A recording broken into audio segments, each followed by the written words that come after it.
Chapter 21. William, the Not As Bad. William gripped the end of his belt wrapped like a hangman's noose around Gin's neck. Gin's perfect face was set hard as iron at the boy, not smiling nor frowning. The crack and rustle of broken bushes and a motor engine gurgling into action rumbled across the clearing. A much bigger space now. Baby felt her heart growl like a tiger as he steals away with your most precious thing, but she was the tiger and he wasn't going to stop her. An oily slick of hair hung over William's face. One hand gripped the belt, the other his trousers as he stood brittle like a stick of charcoal in his black shirt. He looked that uncomfortable you'd think his shirt was as prickly as the trees they were hiding in. Baby swung herself down to the branch below. Her jacket caught on some needles. She yanked it away. What were old green silk jackets compared to Gin? "What are you doing?" Fingers tried to pull her back. "Look at him. He'll never do it." Baby landed with a soft thud on the carpet of leaves and cones. William startled. I'll do it if you take one step." "No, you won't. You're scared of him, but you're not too happy about me either, are you? What if your black shirt chums knew you were scared of me, a little brown girl with only her wits to see her through?" Fingers landed with another soft thud, and Baby took a step closer to the quivering William. He tottered backwards and dropped the end of his belt. Gin smiled. "Darling, these spiffingly marvellous girls won't hurt you if they don't have to." She lifted the belt from around her neck. "And you don't want to hurt me either, do you?" William clenched his fists and made a run for it. He barged past Baby like a bull at a gatepost. But he'd forgotten to keep hold of his trousers. They slid over his bottom, creased round his knees and piled up round his ankles. He fell face flat in the crusty brown carpet of leaves, narrowly missing Brian's machine bits. William scrambled to get up, but Jim was there, and with his trousers round his ankles, she hooked his arms behind him in much the same way as his brother had hers. She dragged him backwards. His feet tried to keep up, but it was no good with them tied together by a pair of old corduroys.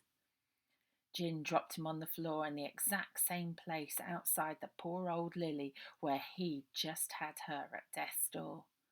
She patted the skin round her neck like she was checking it was still there. "Well, that was jolly close." William grabbed his trousers and with a bright pink face wriggled himself up into a state that was a bit more respectable. Gin pushed her arm through his again, like for a Sunday afternoon stroll. "Now, William, you're not bad like Mr. Underwood, I can tell. You're frightened, aren't you?" "It's me brother. He made me go along with it. And once that old fella gets you under his thumb, there's no getting away from him. It's like he puts you under a spell." "So, darling, what have you done with Brian?" "Brian? I don't know anything about a boy. You're all girls, aren't you?" Gin looked round at Baby and Fingers, her forehead creased with a line of worry. "I was asleep. I don't know where she's gone, but Ida's gone too." Fingers dropped to her knees. "It's all my fault. He had me badge, didn't he?" "It's not all your fault." "It is. And I reckon we've made enough trouble. We have to go now. Purse girl don't want us. It's her sister after all. And you seen how mean he is. Face it, Goldilocks is a goner. And so will we be if we don't escape her. It's time to get that boat now, isn't it?" Maybe it was time to get that boat. This wouldn't have happened if they hadn't come here. Maybe now their home was in ruins, Baby and Fingers should just scarp her and not cause Gin and Brian any more trouble. But then Baby found herself saying, "But what about Brian? She's out there somewhere on her own." "We don't know that for sure," said Fingers. "Well, she ain't at home. We can't leave her. We can't leave them, Brian or Goldilocks or Bonnie." They opened up a right old can of worms in Netterfield, and it was up to Baby, Fingers, Gin and Brian when they found her to stop those black-shirted worms slithering away. A small gust of icy wind chose that moment to swirl around the ruined clearing. It whisked up a few leaves, while William, his head hung low, picked up some of the bigger bits of broken off lily and propped them against the outside. Jin picked up the lily's nameplate and hugged it close to her chest. Oh, what a simply awful mess! Though if I'm honest, it's not that different from one of our wilder midnight feasts in the dorm. Sitting in the mess of the clearing, the ruined lily, its broken door, Brian's machine bits, and no Brian, Fingers held her head in her hands. In a deep voice, with the shame of her mistake, she said, I said it's time to go to America now. Again, Baby tried every reason she could think of for saying Bonnie, the Goldilocks girl, Brian, for staying with Bonnie, the Goldilocks girl, Brian. But no, no, no, said Fingers to each one until she got up, grabbed Baby and pulled her towards the station. Stop! Baby shook her off. Why do you want to go so bad? You don't really think it's all free there, do you? Course I don't. But we have to go now. Now, come on. Fingers reached out for Baby. If we don't, she'll come for me. The words hung in a silence between them until Baby asked gently, She? Who's she? Who'll come for you? Who Mole said, please. Fingers beckoned Baby, pleading in her eyes. Baby couldn't think who Mole would have said. Was this she, Fingers' monster from all her bad dreams? Moll had died before they knew about the old witch in charge of the Netterfield orphanage, or Mrs. Jupp the baker, who really had it in for them. Moll hadn't known a thing about Netterfield.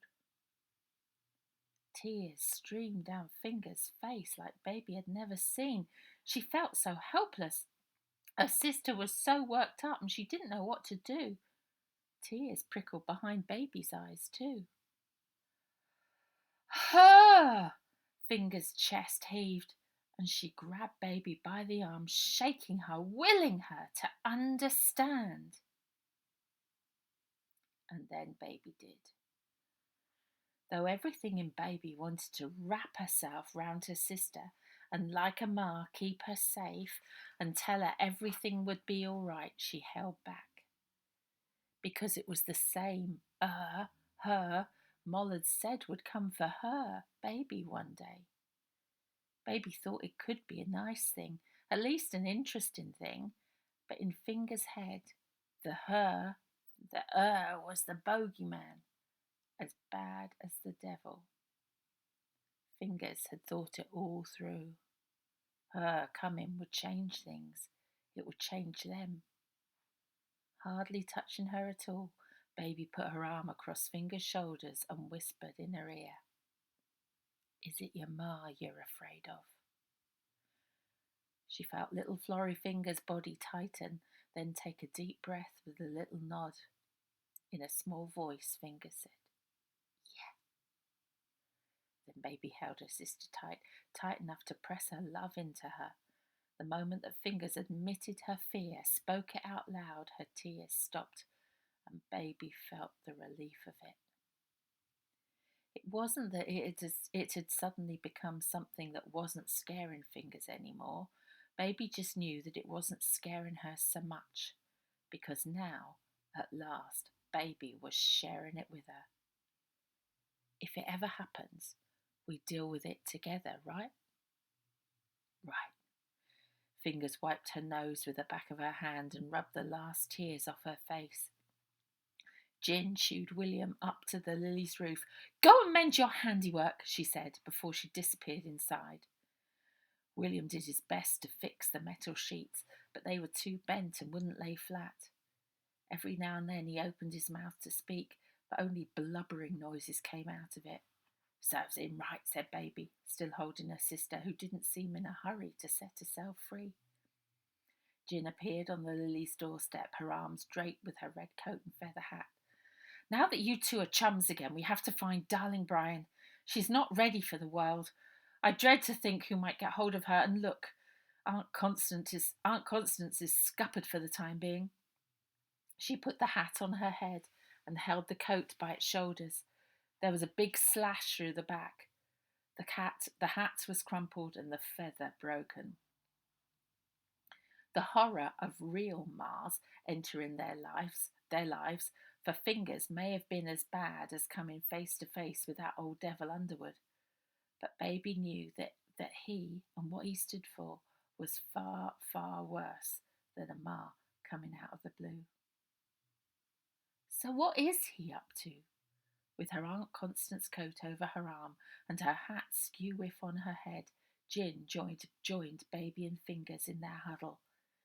Fingers, darling, you said you saw stacks of coffins. Yeah, the ones with air holes. How big were they? Small. They were small. Baby swallowed a gulp. Well, he's taking kids, we know that for sure. So stacks of coffins means stacks of kids, because that's where he's putting them. The thought of it made her skin tingle and her head darker than a coal bunker. But why is he putting them in there? And then Baby remembered her Goldilocks girl. She hadn't not wanted to go to the orphanage like Ida's sister Bonnie. She hadn't known about the orphanage. She didn't want to go back to where she came from. She didn't want to go home. And she said her home was Germany. Oh, my lover duck, said Baby. He's shipping 'em out. On the roof, against the steel, cold, grey sky, William's drawn and horrified face said it all. It's too horrible. I'm sorry I spoilt your shed. I am that. I couldn't help it. What we're working for the missus with them orphans, you don't pay a lot, and our Nan needs the doctor out nearly every week now, and Bill, well, he spends it all down the pub, and... William jumped off the roof and clung on to Jin like his life depended on it. I don't want to go back to him. He'll think I told you.